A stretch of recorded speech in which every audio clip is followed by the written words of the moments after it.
네, 기초입문과정 5번째 시간은 인장 등록 의무, 그리고 휴폐업 등의 신고 의무, 중개계약 3가지 테마를 다루어 볼 겁니다. 먼저 인장 등록, 공인중개사법 16조 조문의 제목이 인장의 등록인데요. 제목만 보셔도 뭘 해야 되는지 아실 수 있죠. 중개행위에 사용해야 될 도장을 등록해야 할 의무를 규정하고 있는 부분입니다. 그런데 공인중개사법은 하나하나 개별적 조문에 그 문장 주어가 어떻게 출발하는지를 유의하셔야 됩니다. 그 문장의 주어가 어떻게 출발하는지에 따라 해당 조문의 적용 범위가 결정되기 때문에 그렇다는 거죠.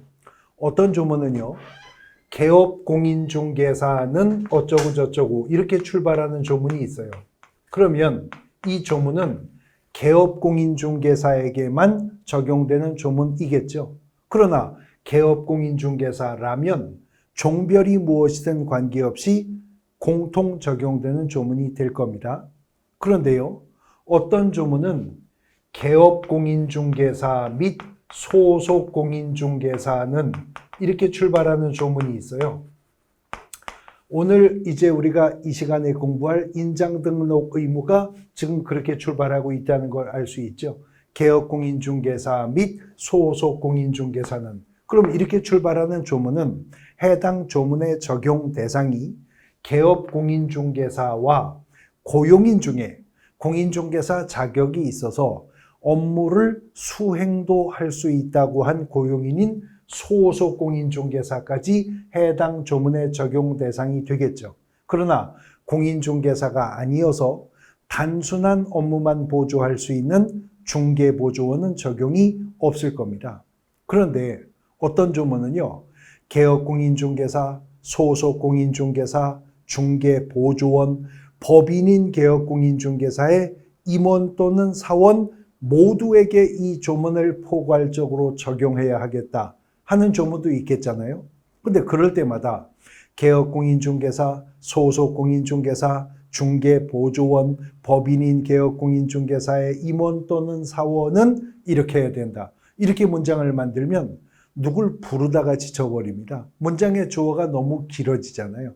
그래서 그런 경우에 공인중개사법은 개업공인중개사 등자를 씁니다. 개업공인중개사 등은 개업공인중개사 등이 이렇게 표현해요. 그래서 앞으로 공인중개사법 조문 속에서 개업공인중개사 등은 개업공인중개사 등이 이렇게 나오는 조문을 보시게 되면 이 조문은 개업공인중개사, 소속공인중개사, 중개보조원, 법인인 개업공인중개사의 임원 또는 사원 모두에게 적용되는 조문이구나 라고 판단하셔야 됩니다.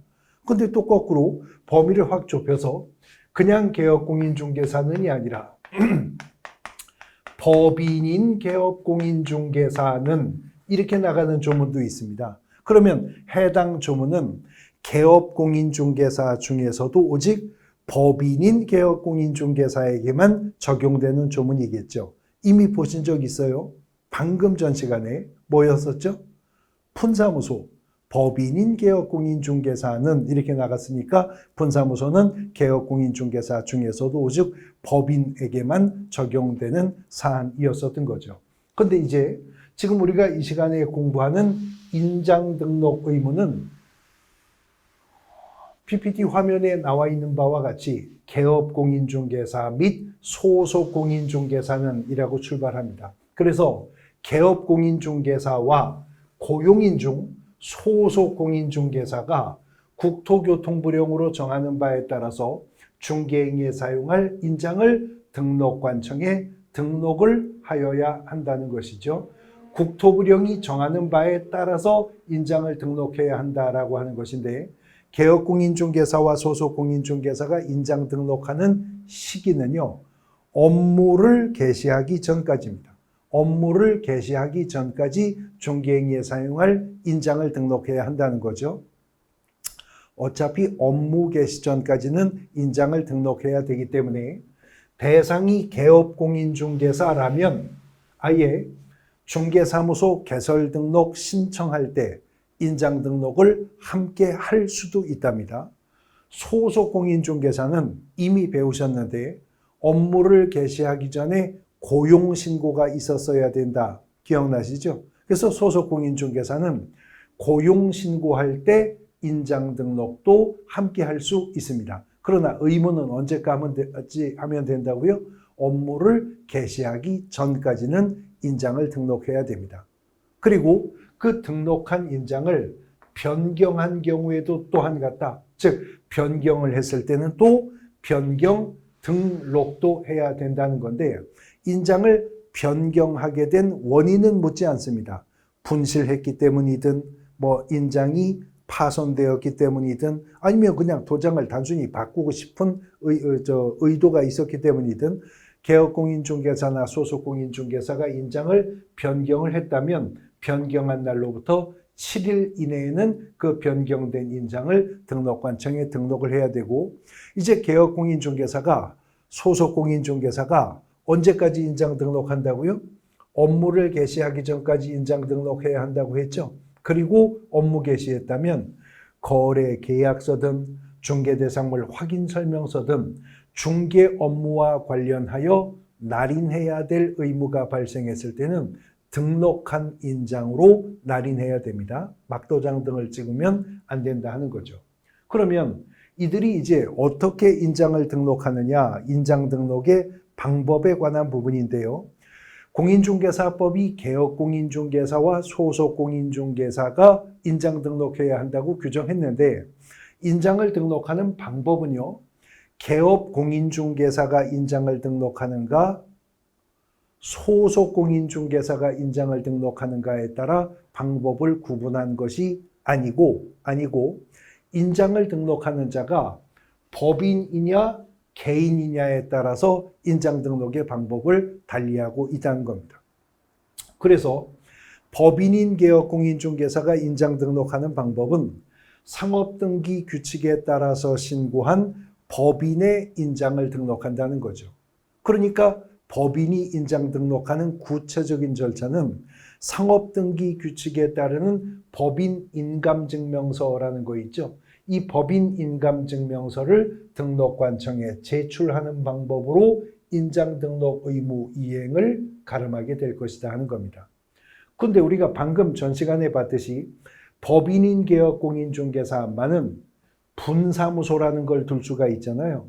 그 분사무소는 개별적으로 인장 등록할 수 있는데 만일 분사무소가 인장 등록을 한다면 상업등기 규칙에 따라 법인의 대표자가 보증하는 인장을 등록할 수 있습니다. 우리가 보통 사용인감이라고 부르는 것인데 대표자가 보증하는 인장을 분사무소는 별도로 등록하여 사용할 수 있다.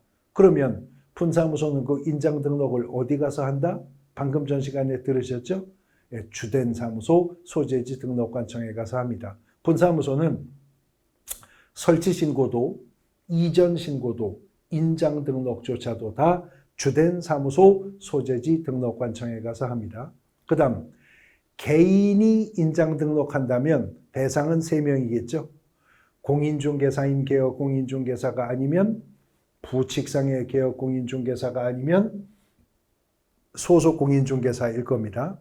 개인으로서 인장을 등록하는 방법은 가족관계 등록부나 주민등록표에 기재된 성명이 나타난 인장이어야 한다. 그러니까 가명이나 예명이나 별명 새긴 도장은 안 되고 가족관계 등록부나 주민등록표에 기재된 성명이 나타난 인장인데 규격은 그 범위를 입법자가 정했습니다. 7mm 이상 30mm 이내의 규격의 인장을 등록을 해야 한다는 거죠. 이렇게 등록할 인장은 업무가 개시되기 전에 등록되어야 하고 등록한 인장은 중개 업무를 개시했다면 중개 활동 과정에서 날인할 의무가 있을 때 인장 등록한 인장으로 날인을 해야 한다는 겁니다. 그러면 인장 등록과 관련된 위반의 유형은 3가지일 겁니다. 업무 개시 전에 인장 등록하지 않은 거, 즉 인장이 등록되지 않은 상태인데 업무를 개시한 거. 두 번째는 인장을 등록해 놓고 등록한 인장을 사용하지 않은 거. 하얀 인장이 등록된 인장인데 계약서에는 노란 도장을 날인했다. 인장 등록 관련 위반이죠. 그 다음 인장을 변경했다면 7일 이내에 변경 등록해야 한다고 그랬죠. 근데 인장을 변경하고 7일이 경과하였음에도 변경 등록하지 않은 거, 이것도 인장 관련 위반일 겁니다. 어쨌거나 도장 위반은 정지다라고 생각하시면 됩니다. 인장 관련 위반은 정지 처분이에요. 근데 무슨 정지 처분을 받는가는 누가 위반했느냐에 따라서 구분되는 거죠. 개업 공인중개사가 인장 관련 위반을 했다면 업무정지 처분, 소속 공인중개사가 인장 관련 의무를 위반했다면 자격정지 처분입니다. 업무 개시 전에 인장 등록하지 않은 것도, 등록한 인장을 사용하지 않은 것도, 변경 한때 7일 안에 변경 등록 안 한 것도, 개업 공인중개사라면 업무정지, 소속 공인중개사라면 자격정지 처분입니다. 도장은 위반했을 때 정지인데 개업 공인중개사는 업무정지, 소속 공인중개사는 자격정지 처분의 대상이 된다. 이렇게 정리하시면 되겠습니다. 인장 등록 의무라고 하는 것을 보셨고요. 자, 이제 휴업 및 폐업 등의 신고 의무입니다. 공인중개사법 21조가 이 휴, 폐업 등의 신고 의무를 규정하고 있거든요. 공인중개사법 21조 1항에 언급된 문장을 보면 개업 공인중개사는 3개월을 초과하는 휴업, 그 다음에 폐업, 휴업한 중기업의 재개 또는 휴업기간의 변경을 하고자 하는 때에는 국토부령으로 정하는 신고서에 중개사무소 등록증을 첨부하여서, 등록증 첨부는 휴, 폐업의 경우에 하나입니다. 등록관청에 미리 신고하여야 한다라고 하는 것입니다. 지금요, 하고자 하는 때라고 하는 말이 나왔고요. 또 미리라고 하는 때가 나왔죠. 다시 말해 휴, 폐업 등의 신고는 어떻게 하라고? 사전 신고한다. 미리 신고한다는 것이 특징이라고 하는 것을 알 수 있습니다. 우리가 앞서서 살펴본 내용들을 보면 인장 변경 등록 신고하는 거 방금 전에 본 거잖아요. 변경을 한때 하고 나서 7일 안에 변경 등록하면 됐었죠. 또 그 전에 배웠었던 거, 고용인을 고용하고 나서 그 고용인이 업무 개시 전에 고용신고하면 되죠. 고용관계 종료신고도 고용관계가 종료가 되고 나서 종료일로부터 10일 이내에 신고하면 되죠. 중개사무소 이전 신고도 이전하고 나서 이전한 날로부터 10일 이내 이전 신고하면 됩니다. 그런데 휴업신고, 폐업신고, 재개신고, 변경신고는 하고자 하는 때 미리 사전에 신고해야 할 의무가 있다는 거죠. 근데 공인중개사법이 4가지 신고 의무를 규정했어요. 3개월을 어떻게 하는? 초과하는 휴업을 신고해야 된다. 그 다음에 폐업을 신고해야 된다. 그 다음 휴업기간에 변경 신고해야 되고, 휴업 신고한 자가 중기 업무를 재개하고자 하는 것도 신고해야 됩니다.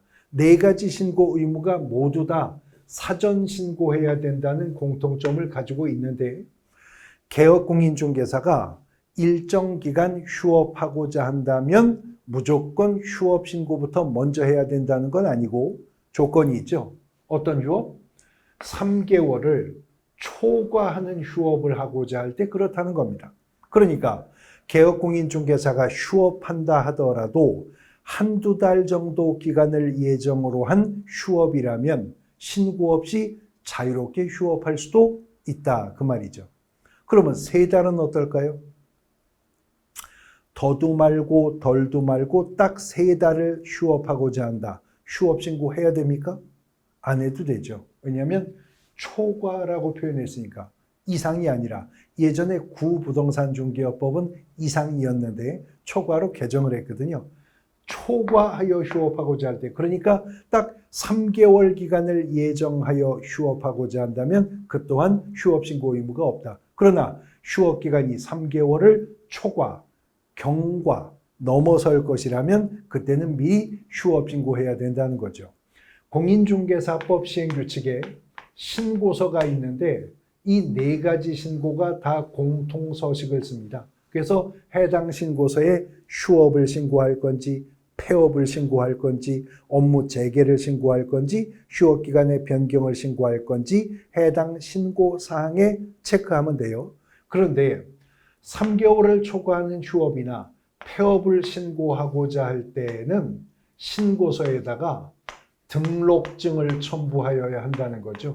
휴업신고서, 폐업신고서에 등록증이 첨부되어야 한다. 즉 휴업신고나 폐업신고할 때는 등록관청에 등록증이 반납되어야 한다는 겁니다.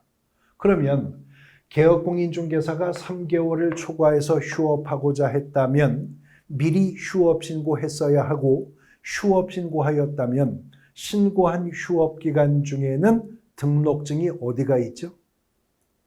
등록관청에 가 있잖아요. 등록관청에 들어가 있죠. 근데 원래 등록증이라고 하는 것은 공인중개사 자격증 원본, 중개보수 실비를 계산하는 요율 및 한도액표, 보증 설정 증명 서류와 함께 개업공인중개사가 늘 중개사무소 안에 보기 쉬운 곳에 게시해야 될 사항이거든요. 걸어놔야 될 사항이에요. 근데 휴업 신고했을 때에는 그 등록증이 사무소 벽에 걸려 있다가 등록증에 반납되어 있는 상태입니다. 그래서 휴업 신고한 개업공인중개사가 업무를 재개하고자 한다면 미리 사전에 재개 신고를 해야 되고요. 재개 신고를 받은 등록관청은 이 등록증을 즉시 반환하여야 한다라고 규정을 합니다.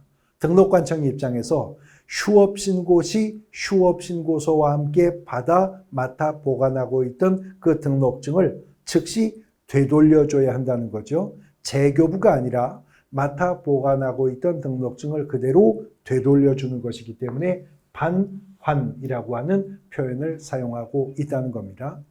개업공인중개사가 3개월을 초과해서 휴업하고자 했다면 미리 휴업 신고했어야 하죠. 그런데 휴업 신고를 했다 하더라도 신고한 휴업 기간은 6개월을 초과할 수는 없는 것이 원칙입니다. 휴업 신고했다 하더라도 신고한 휴업 기간은 6개월을 초과할 수는 없는 것이 원칙이에요. 문제는 원칙이라고 하는 말은 항상 예외가 있다는 거잖아요. 그래서 휴업 기간은 6개월을 초과할 수 없지만 질병으로 인한 요양, 징집으로 인한 입영, 취학, 임신 또는 출산, 그 밖에 이에 준하는 사유로서 국토부령으로 정하는 사유, 고시하는 사유에 해당된다면 그때는 예외적으로 6개월을 초과할 수도 있다는 겁니다. 그렇지 않는 한 휴업기간은 6월을 초과할 수가 없고요. 일반적인 휴업신고, 폐업신고, 변경신고, 재개신고 의무 위반은 단순히 100만 원 이하의 과태료 처분 사유에 불과합니다만 개업공인중개사가 무단으로 6개월을 초과해서 휴업하는 것은 상대적 등록 취소 사유, 등록관청이 등록을 취소할 수 있는 사유에 속하게 될 것이다 라고 하는 것입니다. 자, 그런데 공인중개사법이 중개사무소 개설 등록을 하면 언제까지 중개 업무를 개시해야 된다는 직접적인 규정은 두고 있지 않습니다. 업무 개시하기 전에 손해배상 책임을 보장하는 업무보증 설정해야 된다는 말은 있고요. 업무 개시 전에 중개행위에 사용할 인장을 등록해야 한다는 규정도 방금 전에 우리가 단원에서 봤었죠. 그러나 언제까지 업무를 개시해야 된다는 직접적이고 구체적인 규정은 없어요. 근데 문제는 공인중개사법 21조가요. 3개월을 초과하는 휴업 그러면서 실제로도 조문 속에 이 괄호가 있어요. 이 괄호가 있습니다. 중개사무소 개설 등록 후 3개월을 초과하여 업무를 개시하지 아니하는 경우를 포함한다. 이 표현이 있다는 거죠. 그러므로 개업공인중개사가 등록을 하고 나서도 3달이 넘어서도록 업무 개시하지 않으면 이자는 신고하지 않고 3월을 초과해서 휴업 환자가 된다는 거죠. 그러면 100만 원 이하의 과태료 처분 사유에 속할 것이고, 이걸 넘어서서 등록을 한 지 반년이 넘었는데도 아직도 업무 개시를 하고 있지 않다. 그러면 무단으로 6월을 초과해서 휴업한 사례가 되는 거죠. 그 이후로도 등록관청은 등록을 취소할 수 있도록 하는 규정도 함께 두고 있다라고 하는 것입니다.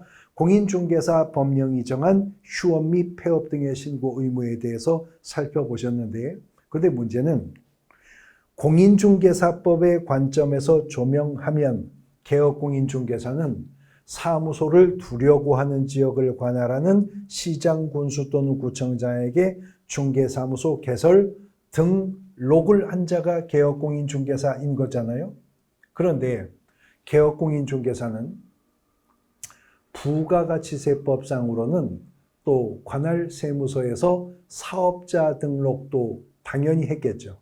그런데 개업공인중개사가 휴업을 하고자 해서 시군구청에 가서 중기업에 휴업 신고하고 또 다시 관할 세무관서에 가서 부가가치 사업자 휴업 신고 따로 하고, 중기업을 그만하고 싶다고 해서 시장, 군수구청장한테 가서 폐업 신고하고 또 관할 세무서에 가서 폐업 신고하고, 이게 불필요한 행정상의 그 민원에 문제가 생길 수 있다는 거죠.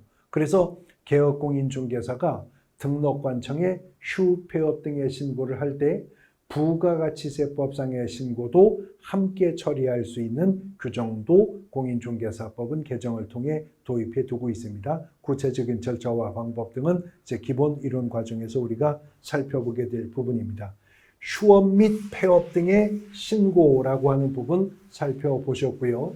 이제 중개계약이라고 하는 파트로 넘어가 보도록 할 것입니다. 중개계약인데요. 앞으로 우리가 공인중개사법에서 저와 함께 공부하시게 될 계약이라고 한다면 둘 중에 하나입니다. 둘 중에 하나. 중개계약이라고 하는 계약이 있고요. 그 다음에 거래계약이라고 하는 계약이 있습니다. 공인중개사법에서 다루는 계약은 중개계약 아니면 거래계약입니다. 둘 중에 하나입니다. 그런데 이 중개계약이라고 하는 것은 PPT 보시면 의뢰인이 중개행위를 의뢰하고 중개 완성에 대하여 보수를 지급할 것을 약속하는 중개의뢰인과 개업공인중개사 간의 합의, 이것이 중개계약이라는 거죠. 다시 말해 중개계약의 당사자는 이것이 적법한 중개계약이었었다면 중개계약의 일방 당사자는 언제나 중개사무소 개설 등록을 한 자, 개업공인중개사일 것입니다. 그리고 공인중개사법이 이 개업공인중개사와 중개계약을 체결한 계약 체결의 타방 당사자를 일컬어서 의뢰인이라고 부를 것이라는 거죠. 그래서 중개계약이란 어느 한 개업공인중개사와 어느 한 의뢰인 간에 체결되는 계약을 중개계약이라고 하고, 그 계약의 내용은 개업공인중개사의 중개행위로 인하여 의뢰인이 토지매매 계약이든 주택임대차 계약이든 상가교환 계약이든 어떤 특정한 부동산 거래 계약을 체결하게 되면 그 거래 계약 체결이 중개의 완성이 됩니다. 조건의 성취가 돼요. 이렇게 거래 계약이 체결되면 의뢰인이 개업공인중개사에게 일정한 보수를 지불하기로 하는 합의, 약정을 일컬어서 중개계약이라고 하는 것이고요. 이런 개업공인중개사의 중개로 인해 의뢰인이 체결하는 토지매매계약, 주택임대차 계약, 상가교환계약, 무슨권 설정계약, 무슨권 이전계약, 이런 계약들을 통칭하여 이제 거래계약이라고 부르게 될 겁니다. 그 중에 먼저 이번 단원에서는 중개계약이라고 하는 것을 공부하게 될 건데, 이제 우리가 기본 이론 과정에서 중개계약의 유형별 개념과 특징 등을 살펴보게 될 겁니다. 그런데 중개계약의 유형을 구별할 때요, 개업공인중개사가 의뢰인에게 중개 의뢰를 접수받을 때 얼마나 해당 중개 대상물에 대해서 배타적인 중개 권한을 부여받고 있느냐, 여기에 따라서 중개계약의 유형을 구별하면 일반 중개계약과 전속 중개계약으로 전속 중개계약, 그리고 독점 중개계약이라는 것도 있습니다. 그래서 중개 의뢰받은 개업공인중개사가 얼마나 대상 물건의 독점적 중개 권한을 갖느냐에 따라 일반 중개계약, 전속 중개계약, 독점 중개계약으로 3분해 볼 수 있는데, 우리 공인중개사법이 직접 규정을 두고 있는 중개계약은 일반 중개계약과 전속 중개계약만 공인중개사법이 22조와 23조를 통해 규정을 두고 있다는 겁니다. 자, 먼저 그러면 일반 중개계약이라고 하는 것인데요. 일반 중개계약은 다른 말로 보통 중개계약이라고 하는 표현도 씁니다. 영어로는 오픈 리스팅이라고도 하는데, PPT 지문을 보시면 중개 의뢰인이 불특정 다수의 개업공인중개사에게 경쟁적으로 중개를 의뢰하고 그 중에 가장 먼저 중개를 완성한 개업공인중개사에게 중개보수를 지급하기로 하는 중개계약, 이것이 일반 중개계약, 다른 말로 보통 중개계약이라고 한다는 거죠. 설명을 듣고 나서 보면 우리가 통상적으로 개업공인중개사를 통해 거래를 성사해 나가는 방법이라는 걸 알 수 있죠. 자, 이런 것이 일반 중개계약입니다. A라고 하는 자가 일동의 건물을 소유하고 있고, A라고 하는 자는 자기 소유의 일동 건물을 처분하기 위해서, 집을 팔기 위해서 개업공인중개사의 조력을 받고자 합니다. 그래서 A가 B라고 하는 개업공인중개사에게 가서 나 무슨 동 몇 번지에 사는데 집을 얼마에 팔 테니 살 사람을 소개해달라 부탁할 수 있죠. 이거 민법에서 말하는 청약입니다. 여기에도 비개업공인중개사가 승낙하면 청약과 승낙의 의사가 합치가 되어 하나의 계약이라는 게 성립하게 되죠. 그런 계약이 바로 중개계약이라는 겁니다. 그런데 현장 실무상 이렇게 비개업공인중개사에게 중개 의뢰했다고 비개업공인중개사만 쳐다보고 기다리고 있는 집주인들이 별로 없어요. A는 또 C라고 하는 개업공인중개사를 찾아가서 똑같은 의뢰를 합니다. 무슨 동 몇 번지 사는데 집을 얼마에 팔 테니 살 사람을 소개해달라고. 또 길 건너 D라고 하는 개업공인중개사에게 가서도 동일한 중개 의뢰를 합니다. 무슨 동 몇 번지 사는데 집을 얼마에 내놓을 테니 살 사람 소개해서 팔게 해달라고.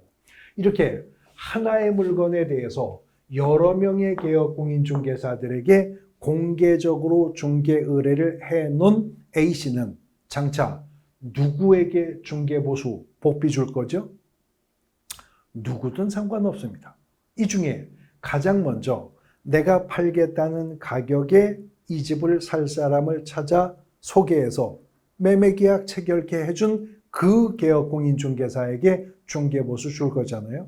자, B, C, D가 A로부터 똑같은 매도 의뢰를 접수받았는데 이 중에 D가 가장 먼저 E라고 하는 매수 의사를 보이고 있는 자를 찾아서 A에게 소개해서 C 개업공인중개사의 중개로 매도인 A와 매수인 E 씨 간에 매매 계약이 체결되었다면 C가 중개를 완성했죠. 이제 A와 E로부터 C가 중개 보수를 각각 받게 될 겁니다. 각각 받게 될 거예요.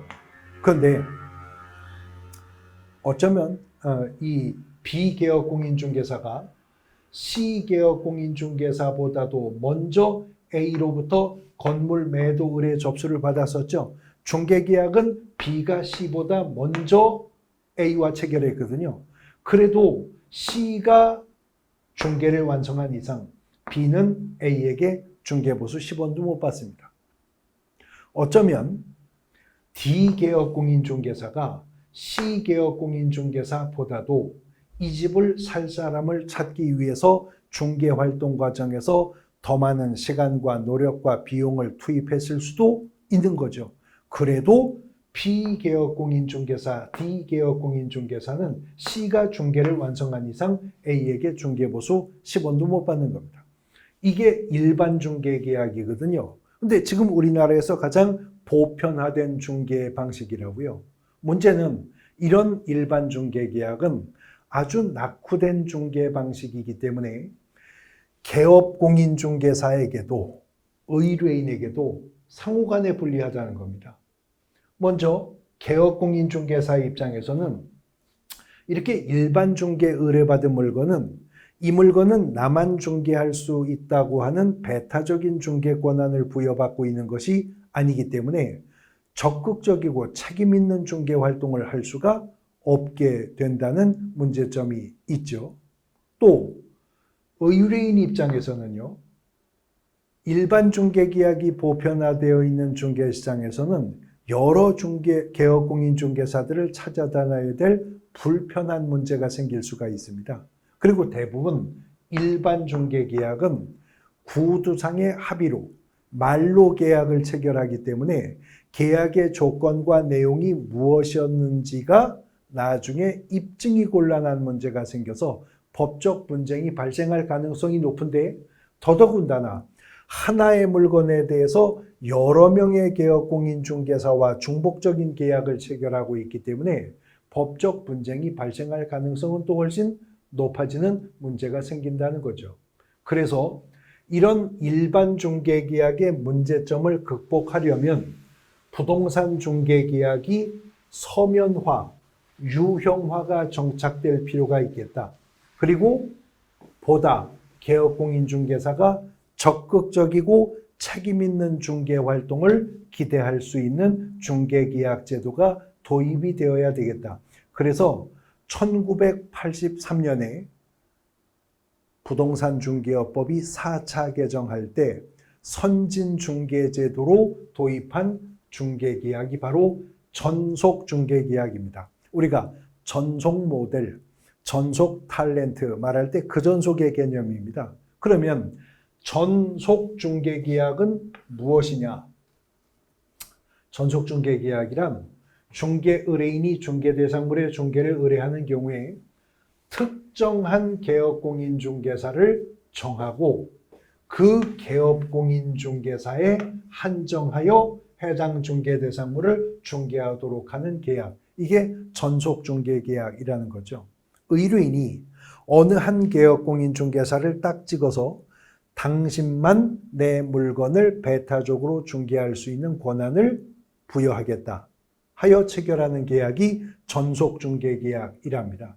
그러면 전속중개계약이 체결되면 일반 중개계약이 체결되었을 때보다 훨씬 더 무거운 권리와 책임을 계약의 당사자인 개업공인중개사와 의뢰인이 부담하게 되겠죠.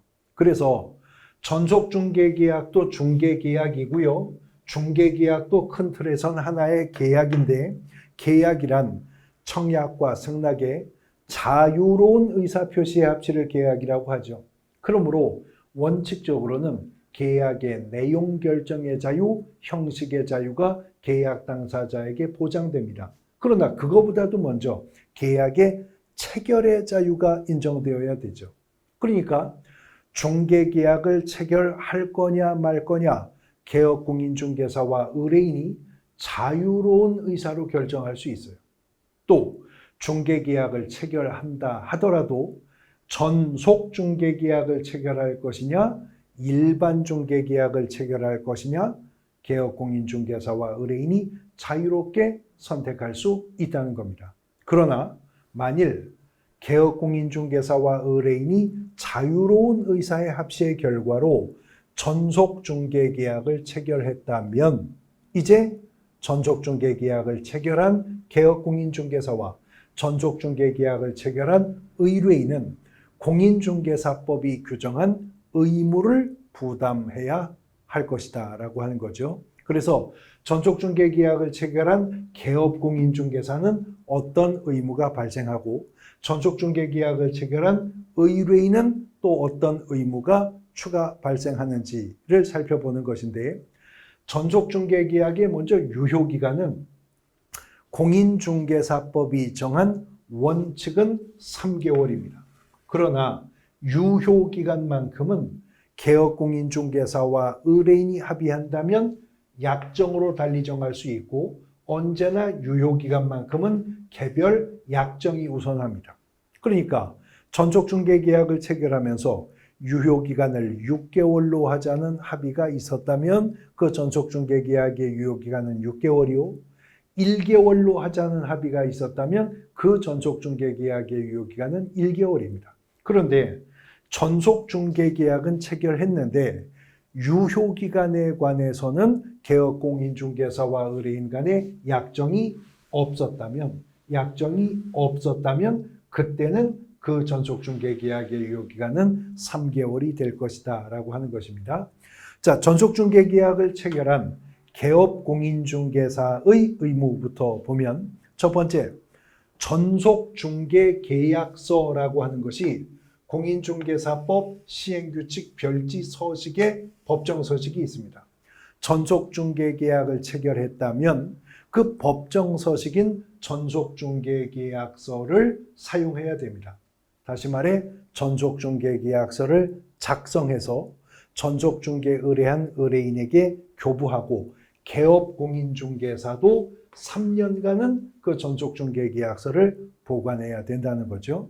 두 번째는 전속중개계약을 체결하면 의뢰받은 중개대상물에 대해서 정보를 공개해야 되는데, 이 정보 공개 의무는 전속중개계약이 체결되면 7일 이내에 해야 되는데 정보를 공개하는 방법은 선택적이에요.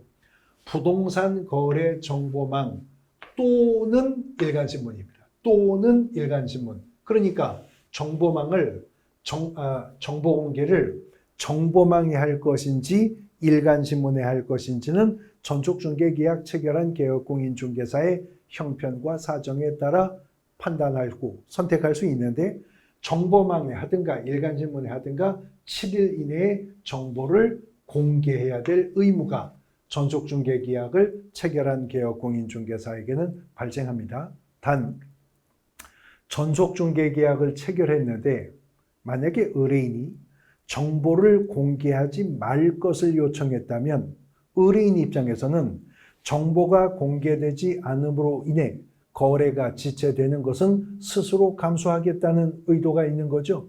그래서 원래 정보 공개는 의무입니다만 의뢰인이 공개하지 말 것을 요청했다면 공개 금지가 됩니다. 그때는 정보를 공개하면 안 됩니다. 그러면 전속중개계약을 체결했는데 의뢰인이 정보를 공개하지 말 것을 요청한 사실이 없다면 정보 공개해야죠. 그러나 정보를 공개한다 하더라도 각 권리자, 그 부동산 상의 각 권리자의 인적사항에 관한 정보는 공개하면 안 된다. 즉, 매도 의뢰받은 건물이 가압류 등기가 되어 있다고 해서 가압류 채권자의 성명이 무엇이고 주소는 어떻고 연락처는 어떻고 이런 정보 공개 시 권리자의 인적사항에 대한 정보는 공개하면 안 된다는 거죠. 이거는 개인의 프라이버시를 침해할 우려가 있기 때문에 그래요. 그 다음 세 번째는 전속중개계약을 체결했다면 개업공인중개사는 의뢰인에게 업무 처리 상황을 통지해야 되는데 수단은 문서의 방법으로 간격은 2주일에 1회 이상입니다.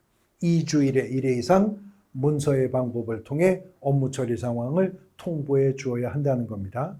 그런데 지금 제가 언급한 이런 저런 그런 의무는 공인중개사법이 중개사무소 개설 등록한 모든 개업공인중개사에게 보편적이고 일괄적으로 준수하라고 한 일반적 의무가 아니라 전속중개계약을 체결했을 때 개업공인중개사에게 이런 저런 그런 의무가 발생한다고 규정을 한 거거든요. 그러면 균평을 맞추기 위해서라도 전속중개계약을 체결한 이후로 의뢰인이 추가적인 부담을 해야 되는 사항도 있겠죠. 그래서 전속중개계약을 체결한 의뢰인이 준수해야 될 의무인데요. 전속중개계약을 체결한 의뢰인이 전속중개계약의 유효기간 내에, 아까 유효기간은 3개월을 원칙으로 하나 개업공인중개사와 의뢰인 간의 합의로 달리 정할 수 있다고 그랬습니다. 그 유효기간 내에 의뢰인이 전속중개계약을 체결해 놓고도 또 다른 개업공인중개사에게도 그 물건을 의뢰하여 그 또 다른 개업공인중개사의 중개로 거래가 성사되었다거나 아니면 전속중개계약의 유효기간 중에 전속중개계약을 체결한 개업공인중개사가 소개를 해준 상대방인데 의뢰인이 전속중개계약 체결한 개업공인중개사를 배제하고 자기들끼리 직접 거래하는 일이 있었다면 이런 두 가지 경우에는 의뢰인은 중개보수에 해당하는 금액을 위약금으로 전속개업 공인중개사에게 지급해야 됩니다.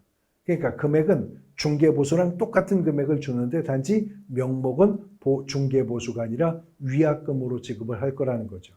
그런데 마지막 부분인데 전속중개계약의 유효기간 중이기는 한데 의뢰인이 다른 개업공인중개사에게 의뢰하여 거래한 것도 아니고 전속중개계약 체결한 개업공인중개사가 소개해준 상대방도 아니고 단지 그냥 의뢰인이 스스로 발견한 상대방, 의뢰인이 스스로 발견한 상대방이 있어 그자와 직접 거래하게 되었다면 이때는 의뢰인은 전속중개계약을 체결한 개업공인중개사에게 중개보수의 50% 범위 내에서요. 중개보수 50% 범위 안에서 개업공인중개사가 중개행위를 함에 있어서 소요된 비용, 쓴 돈입니다. 쓴 돈을 보존해주면 된다. 그런데 개업공인중개사가 중개완성 시 100만 원을 받기로 했어요. 그런데 의뢰인이 스스로 발견한 상대방과 직접 거래할 때까지 소요비용이 60만 원이었다면 50%를 초과하고 있죠. 50만 원만 주면 됩니다. 30만 원이었다면 50% 범위 내에 있으니까 30만 원 소요비용 전액 보존해 주면 되는 거고요.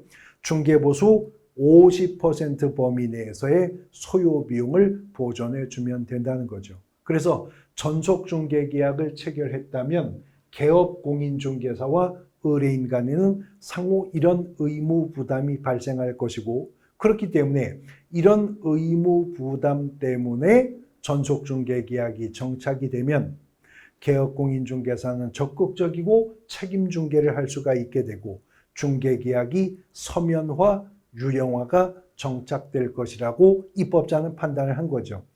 정착을 목적으로 도입한 제도이기 때문에 정착을 위해서라도 행정상의 이유 등으로 많은 문제가 매년 빠짐없이 출제되어 온 부분이 바로 이 전속중개계약이라고 하는 부분이기도 한 것입니다. 중개계약의 개념, 공인중개사법이 규정하고 있는 일반중개계약과 전속중개계약에 대해서 살펴보셨습니다. 5번째 기초이론 과정은 여기까지입니다.